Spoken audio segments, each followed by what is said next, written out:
Hey folks, Jessica here, and a little Stiggy. He is upset. He doesn't want me to do this video. He just wants to take a little nap. I show him to you, but I don't want to wake him up.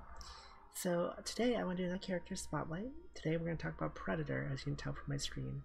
The reason why is I'm a sucker for blondes, obviously, since I am Zeta, but also because she is one of a very few small handful of characters that are not in a limited pool that can compete with the limited characters that is rated as highly or higher than a lot of limited characters.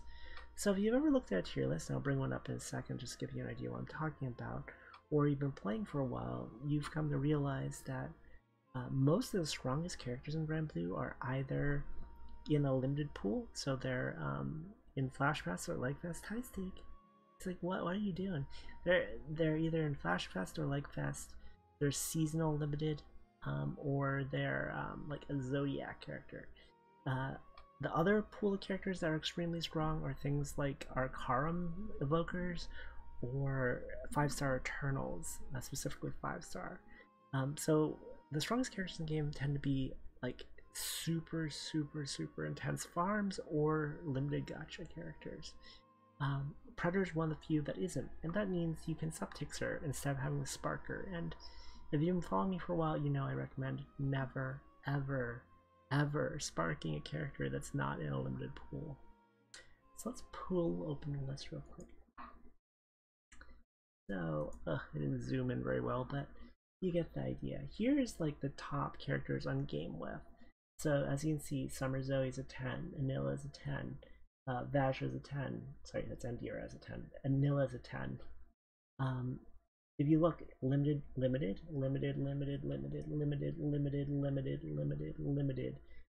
where you first start seeing characters that aren't limited, that are 9.7 or higher, is Kalulu, which I'm going to talk about another time, and then Predator. It's funny that Dark gets both the highest rated non-limited characters. We'll just scroll down a little bit more so you can see for reference. See more limiteds, then Urias. I can do a video on Urias if you want, but he's basically a super clutch utility character for a lot of content. Limited, Lily, Athena, limited, and now we're into the 9/6s. So you get an idea. Like almost all the really good characters are limited. So let's look at what she does. Close that. So, hi Stick, he's just staring at me. He's like, why are you talking to nobody? Her charge attack is 1000 plus. It does dark damage, obviously, and it gives her dodge and counter, which is nice to have. Can just increase your damage passively. Her 1 is Assault Blow. It's an 8-hit damaging effect. Okay, cool. But it inflicts blind and onslaught for 3 turns. If you're not familiar with onslaught is a skill that makes it so the enemy is treated as if they're in break. So, oh, Siggy has had enough. So what that means is there are several types of break assassins. There's several types of assassin skills: break assassin, overdrive assassin. Basically skills that do boosted damage if the enemy you're attacking is in a certain state. So break assassin affects characters that are in break. Like those assassin skills are tremendously powerful. We were talking about damage caps the other day. Assassin skills are kind of one of the strongest ways of bypassing a damage cap, but they're very limited in how you can use them, because they require the enemy to be in a certain state. So break assassin, the character's not going to be in break very often. Same thing with overdrive. Onslaught lets you turn those assassins into basically anytime activation, so it makes them vastly more useful. Her 2 skill is Creeping Shadows. Infects Jammed, which is enmity basically. It's an enmity buff.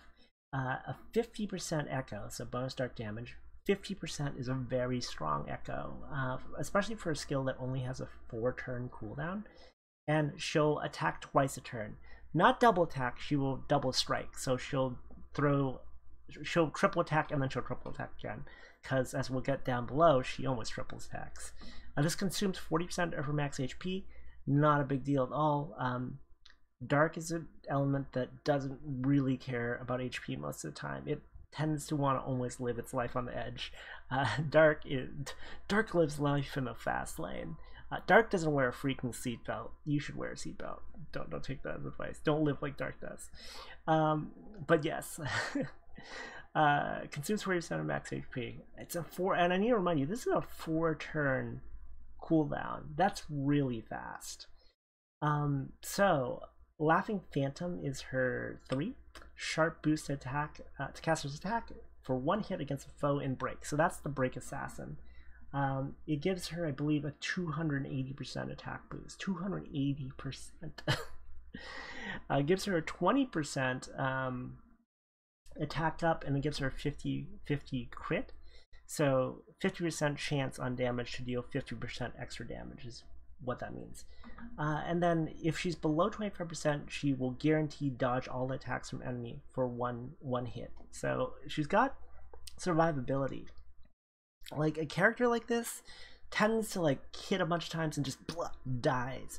But as you can tell from her kit, she's got a bunch of things that increase her survivability. And what ends up happening is she'll actually get multiple occurrences of Break Assassin in a long fight, because the cooldown's only 6 turns, and that is a tremendous amount of damage. So Vengeful Predator is her passive.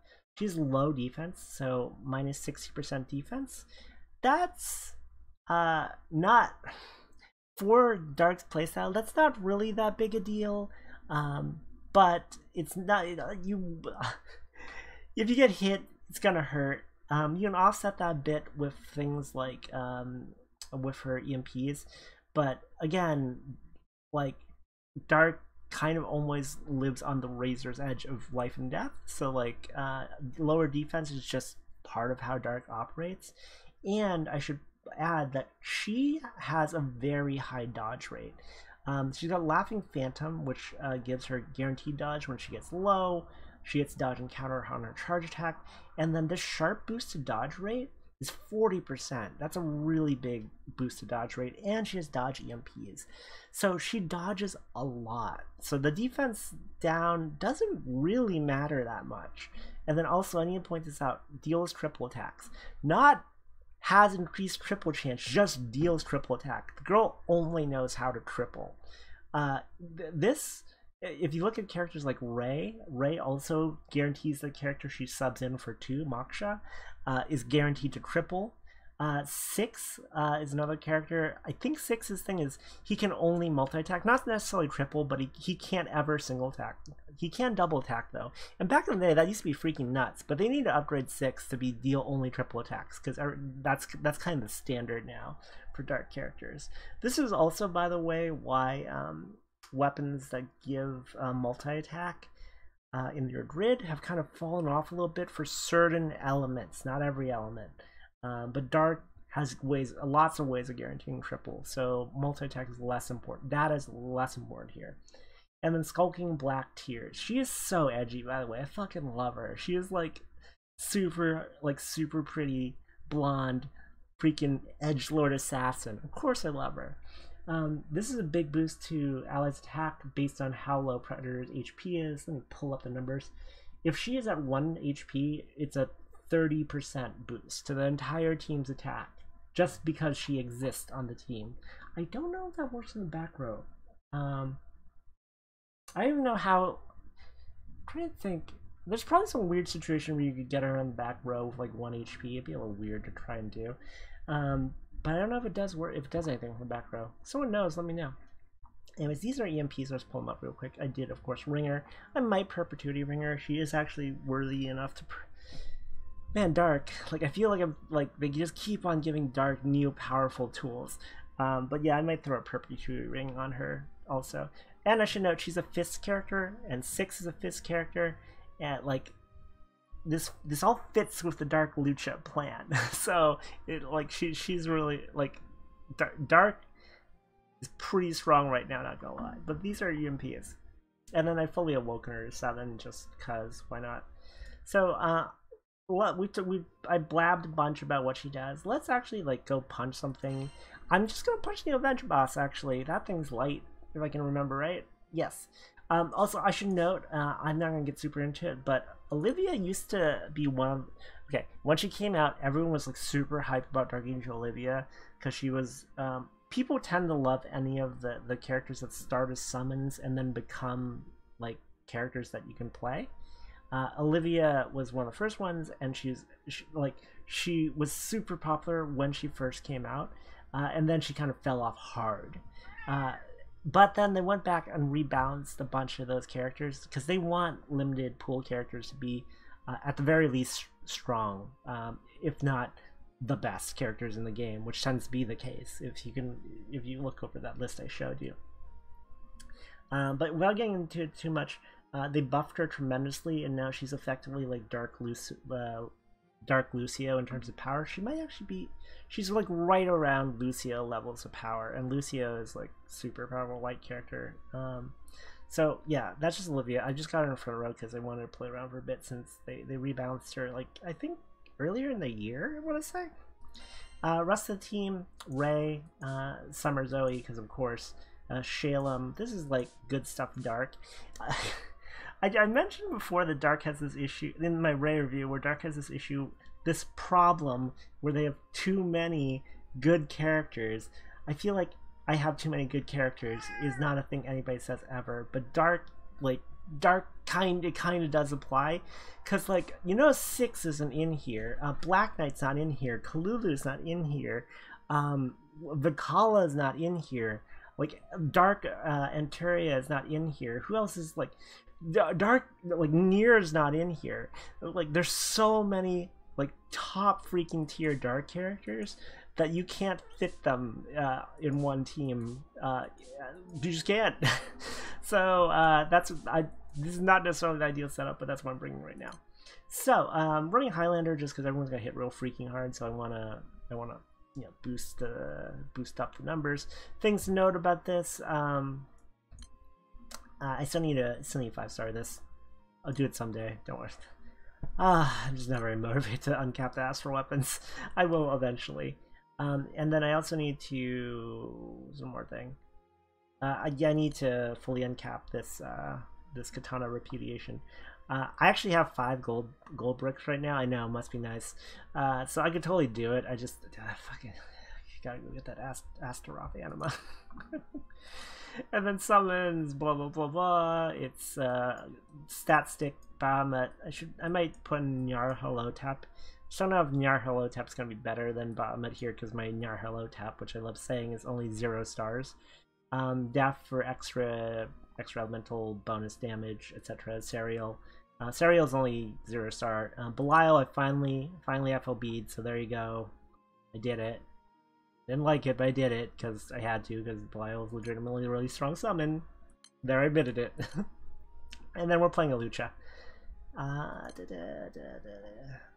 Yeah, we're playing a Lucha. Okay, let's just jump in, beat the shit out of this boss, and then we'll call this a wrap because the video is getting a little longer than I would like. So, I've been really slacking on farming this thing. I'm gonna pound out the rest of these trinkets tonight and see how many damn crystals I can get. Do I want to take? I'll take Bahamut. Yes. That's not the right team. Take Bahamut. Yes, there we go. Okay, so I think what I'm gonna do is I'm gonna run a couple turns to get. I'm gonna get Ray's. I'm getting a Ray charge check once to get her buffs up, and we'll just do this right. Just cast all the freaking things.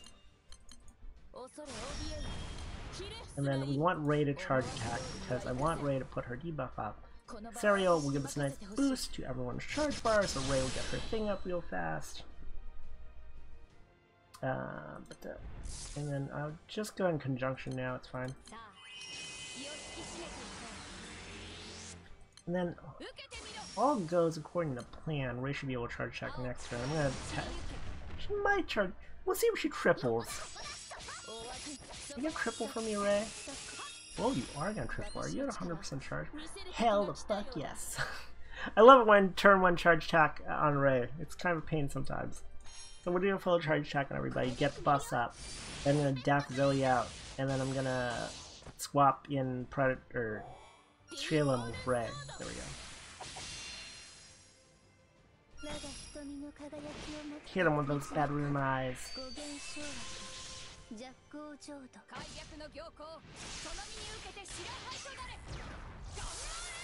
You know, Grand Order, like, Zoe on her horse is so weird. Cause I swear she's not riding the horse. It's like she turns into, like, half centaur or something. Okay, so here we go. Let's getty Zoe the fucky outie. Now bring up Predator. And then we will go ahead and Moksha Shalem in. Since we're demonstrating Predator, I will just go and put that dodge on her. Make damn sure she doesn't die. And now we get all her crap up. So remember, she's gonna put Onslaught on, then she's gonna break Assassin on. And then she's gonna also double strike. So watch freaking Predator. She's gonna chunk the shit out of this guy. Look at that. It's like 3.3 million a hit, and it's 3 of them. It's almost 10 million damage. The Predator is freaking nuts. Let's just finish this guy off, and then I'll get some. It won't take long. We'll finish this guy off, and then we'll get some conclusion. Then you know to see Predator charge attack.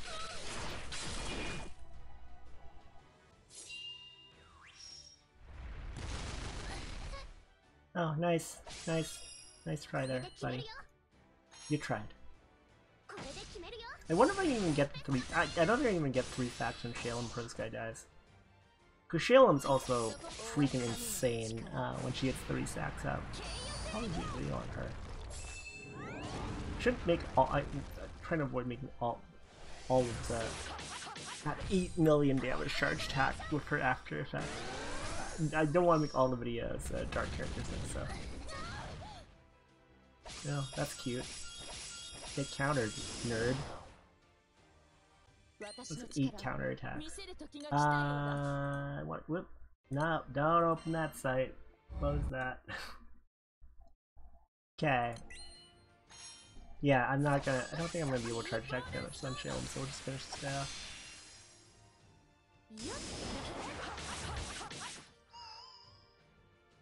Aw, Andy's asleep.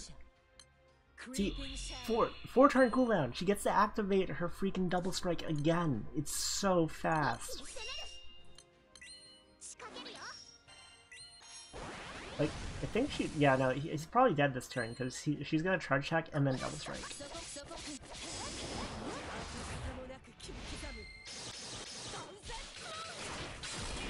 Oh yeah, he's a goner.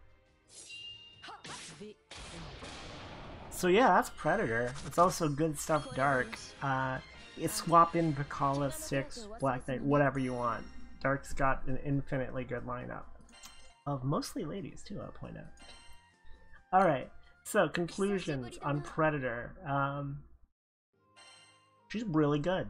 I would say if you want to subtix a character, Predator is probably one of my number one pick right now, because I think even if you're an earlier player, the fact that she has such a huge ass assassin is gonna carry you in a lot of fights, because like she'll be like that.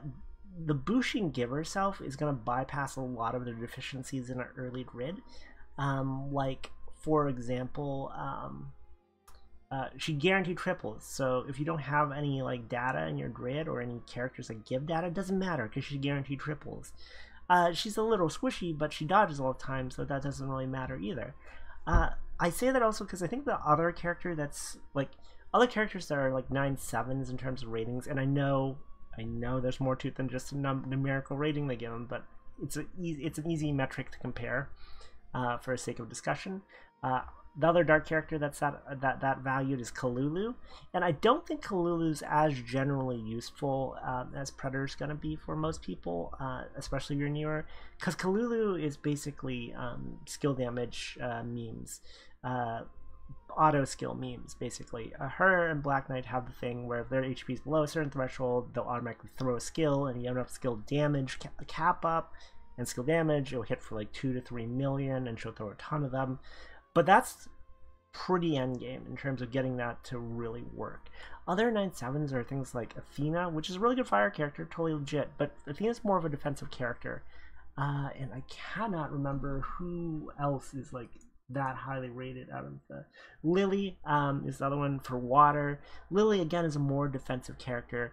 And I honestly don't think the defensive characters are going to speed up your farm as much. Predator's also dark. And why that matters is dark is neutral to every element but light, obviously. Whereas if you grab, like, say, an Athena, you're going to do, like... You don't really want to run a fire team against like a water boss, for example, because you'll do less damage. But a dark team you can run against every element basically, because you're not going to do bonus damage, but you're never going to get like reduced damage because you're fighting against an element you're weak against because it's a neutral element. Same thing with light. It's why dark was so problematic in like when in like year 2 or something, when Summer Zoe first came out, because people would just make a dark team and they would just use it for everything, because there wasn't like off element like increased resistance, elemental resistance or anything, so people would just run dark against freaking everything. But that's still a legit thing to do for a newer player that only wants to focus on one team. So someone like Predator is going to be real good for a newer player. And then for an endgame player, obviously, Predator freaking loves endgame grids, because she completely annihilated that. The whole team completely annihilated that boss, but she works fine for endgame stuff too. So there you go. That's been a character spotlight on Predator. I have no idea who I want to cover next. If there's anyone you really want to know about, let me know down below. No promises.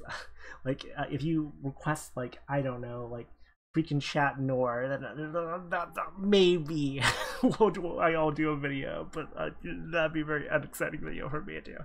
Anyways, sorry Chat Noir fans. Anyways, that's been Predator. I hope you enjoyed this. I will catch you guys next time. Bye.